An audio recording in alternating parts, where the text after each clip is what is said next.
بسم اللہ الرحمن الرحیم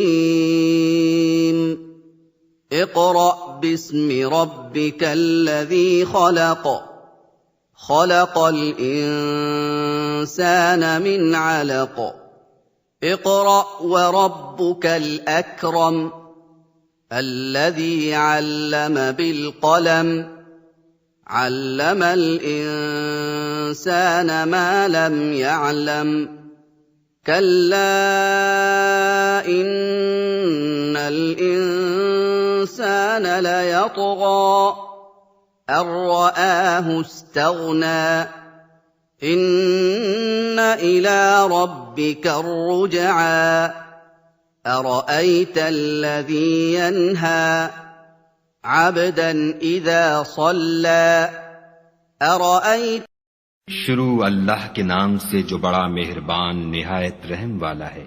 اے محمد صلی اللہ علیہ وآلہ وسلم، اپنے پروردگار کا نام لے کر پڑھو جس نے عالم کو پیدا کیا، جس نے انسان کو خون کی پھٹکی سے بنایا۔ پڑھو اور تمہارا پروردگار بڑا کریم ہے، جس نے قلم کے ذریعے سے علم سکھایا اور انسان کو وہ باتیں سکھائیں جس کا اس کو علم نہ تھا، مگر انسان سرکش ہو جاتا ہے جبکہ اپنے تئیں غنی دیکھتا ہے۔ کچھ شک نہیں کہ اس کو تمہارے پروردگار ہی کی طرف لوٹ کر جانا ہے۔ بھلا تم نے اس شخص کو دیکھا جو منع کرتا ہے، یعنی ایک بندے کو جب وہ نماز پڑھنے لگتا ہے؟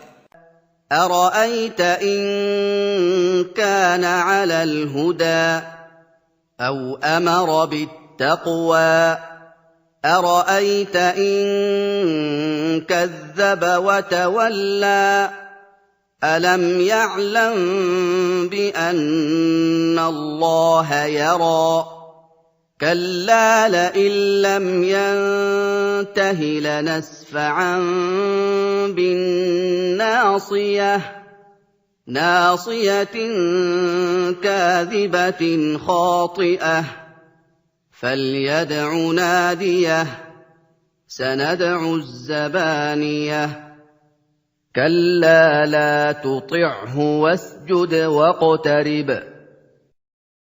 بھلا دیکھو تو اگر یہ راہ راست پر ہو یا پرہیزگاری کا حکم کرے تو منع کرنا کیسا؟ اور دیکھ تو اگر اس نے دین حق کو جھٹلایا اور اس سے منہ موڑا تو کیا ہوا؟ کیا اس کو معلوم نہیں کہ خدا دیکھ رہا ہے؟ دیکھو اگر وہ باز نہ آئے گا تو ہم اس کی پیشانی کے بال پکڑ کر گھسیٹیں گے، یعنی اس جھوٹے خطا کار کی پیشانی کے بال۔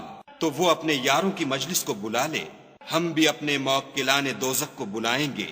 دیکھو اس کا کہا نہ ماننا اور سجدہ کرنا اور قرب خدا حاصل کرتے رہنا۔